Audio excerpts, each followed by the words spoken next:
Yesterday's movie, From Dusk Till Dawn, 1996. Directed by Robert Rodriguez.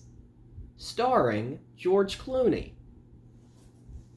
I've seen bits and pieces of From Dusk Till Dawn in the past, and I knew roughly about its story. Also, I will be spoiling From Dusk Till Dawn, and it's a movie that you can spoil. So, if you haven't seen it, I'd recommend watching it before you see this, because I will be discussing the plot in some detail, including some significant twists. So I'll give a moment for that. Cool. From Dusk Till Dawn, I really enjoyed. It's not art house. It's not one of those things that just sits in your heart and makes you think about the great questions for years and years afterwards. It's not really trying to be one of those. It's just meant to be, for the first hour 30 minutes, supposed to be just a tense, interesting crime, thriller, heist movie. And then, just in the course of about 3 or 4 minutes, it just hard pivots into vampires. Which, I personally admire. I admire the guts that must have taken. Let's see. What do I want to talk about first? I still haven't worked out a good format for this. First, this was George Clooney's first significant movie role. Of course, he's made his name in movies by now. But this was his first significant one. Off, TV appearances and things like Roseanne for, some guest spots, and then a more prominent role in ER. So part of why George Clooney has some affinity for reappearing in, Robert Rodriguez projects. In much the same way Owen Wilson and Wes Anderson partner up pretty significantly often. George Clooney, watching this movie makes me a little bit sad, because while George Clooney's done lots of good movies, he's had lots of good roles, and I love Ocean's 11 and Up in the Air as much as the next guy. Some probably a little bit more than the next guy even. I feel like there's another universe not far from our own where George Clooney has an interesting, I would argue just as good career, playing charming but deeply hostile criminal characters like Seth Gecko, and I think he did it very well. I think we should have gotten a few more movies where he kind of leans into that kind of character. It's not a shame that he didn't, but I think it would have been nice. He does it very well. He plays a lot of different emotions throughout the film. He plays just kind of like a hard-edged criminal. He plays someone that's alternates between very cool and then very emotionally intense. He plays a lot of brotherly concern with his brother Richie. He hits a lot of good notes, and a lot of the best lines in the movie I can't say because they are laden with profanity, but a lot of them are given to Seth, and I don't object to profanity, by the way, just my grandmother might watch these. But he gets a lot of the best lines and in lots of very different contexts. So he's just all around a very good character that George Clooney plays very well. And this was before the last Batman movie of the 90s. He didn't do as well on that one. But From Dusk Till Dawn, he's really good. Let's see, other characters. Harvey Keitel as the priest is fine, as the kind of lost his faith priest. I think the thing is the priest isn't given much to do. His arc of returning to faith kind of on the one hand it does feel very sudden, but also the shift to a vampire film is very sudden, so it feels weird to criticize it on that note alone. He does fine. Juliette Lewis, I think, does fine. I think of the characters outside Seth, I think she does the best as the priest's daughter. She's clearly plays a sort of like instant, innocent ingenue type character, but has a bit of edge to her, who's like more capable of handling the situations as they arise and she's aware of. So she does that very well. She was cast, I remember this, she was apparently cast partially based on the strength of her role in Natural Born Killers, which is another not fun, but it's a good film. And I enjoyed watching it. Fun's a weird word. Fun's not always a good word for describing movies. But Juliette Lewis was cast off the strength of her role in Natural Born Killers, and there's not a whole lot of Natural Born Killers. There's not a whole lot of her character in her role for From Dusk Till Dawn. But she still plays it very well. The priest's son, has basically nothing to do. He's just kind of there. He's kind of an extra body to have on hand throughout the movie. There's Tom Savini's character, Sex Machine, who and Fred Williamson's character, who's Frost. And I mean, they're both like they're not going for Oscars. They just play very tough, very hard, like biker, trucker type characters, very action movie type characters. And there's nothing wrong with that. They're fun to watch. Tom Savini, I think, does some great like physical work when his character is turning into a vampire. I think where he's like just has it where it's like him hiding his hands and looking really nervous. I think he does that very well. I think there's a lot of great comedy in that, for like that scene where he's turning into a vampire and desperately trying to keep it hidden from everyone else. So that's one of the highlights of the later part of the film.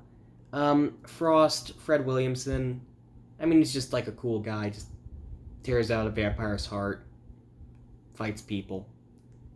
He's not given a ton to do either. It's just neat stuff. Just neat set pieces. They're both instruments for that. Probably strangest role, and most people would expect me to say this, is Richie Gecko, played by Quentin Tarantino, who is not really an actor. Richie is kind of like this clearly meant to be a mentally unwell, somewhat deluded, prone to hallucinations, creepy character. And that's a character type that Quentin's range is very limited. And I think that's one of the few characters that he could reasonably do. But he does it well, especially for someone that's not really known for acting. Richie kind of alters between just like intense, just like really absurdly intense and like psychotic, and then also kind of pitiable in an awkward way. He has a clear social awkwardness about him that is pitiable but not really endearing. You kind of feel sad, you kind of feel sorry for him, like watching him throughout the film, even though he does terrible things. Which isn't always an easy balance to hit for a character or a movie, so kudos to Tarantino for pulling that off, I suppose. Action's good. Action's fine. It's a Robert Rodriguez movie. He likes to do action. A lot of the vampire kills were pretty neat. Not much to say about that. Strange to say that there's not much to say about it. It's pretty much the entire back half of the film. But all the fight scenes are they're pretty memorable, they're pretty interesting. And there's not much else to explain beyond that. I prefer the first half of the movie. The part where it's just the geckos kidnapping this family on the run to Sanctuary. I think would I have preferred two separate movies, each one doing the crime, one doing the vampires? I don't think I would have. Well, the crime one probably, vampires one probably not. I think it's the switch that makes the vampire part work so well, kind of just comes out of nowhere. And these vampires aren't meant to really stand for anything. It's not like a metaphor for greed or nihilism or anything. It's just, they're just vampires. They just show up, and you gotta deal with them now. That's life. But yeah, first part, I would argue I enjoy a bit more. I think it's a little bit more tense.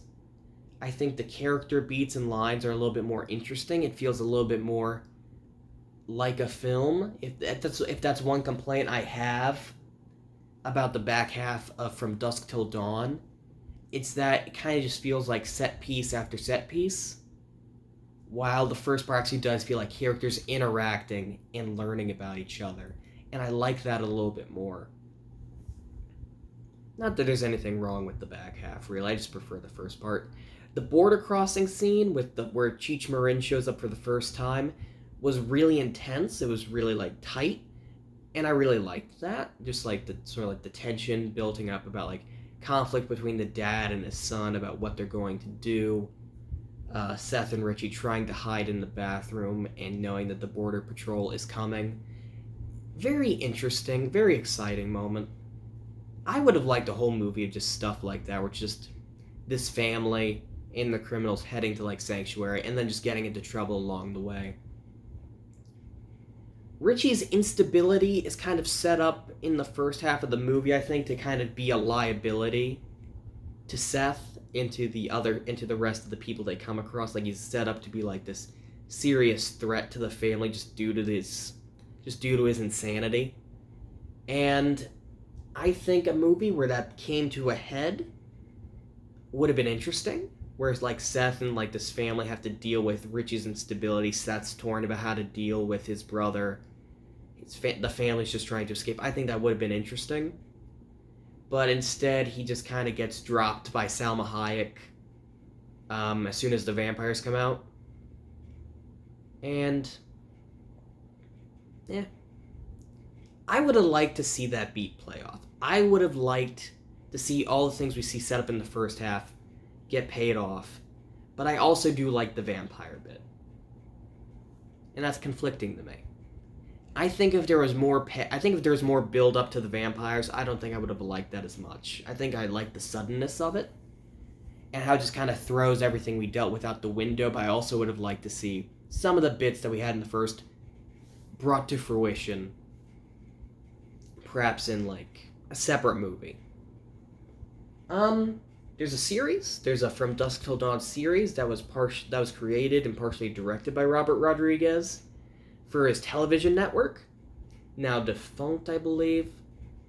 Might watch that. That's kind of an interesting idea. From what I understand, the entire first season kind of just redoes the movie, but fleshes out a lot of the ideas, adds a lot of detail to how the story is told. So that could be interesting, just as a point of comparison. But yeah, From Dusk Till Dawn, I enjoyed it. I'd rate it 3.5 stars out of 5. Good action, good beginning, good ending. Really enjoy the twist in the middle. But at the same time, I feel like there's some missed potential. And there's nothing wrong with that, really. It's just, I felt like it could have been more. That's life. Have a lovely day. As always, if you have any movie suggestions, feel free to leave them in the comments. I don't know what I'll watch next. See ya.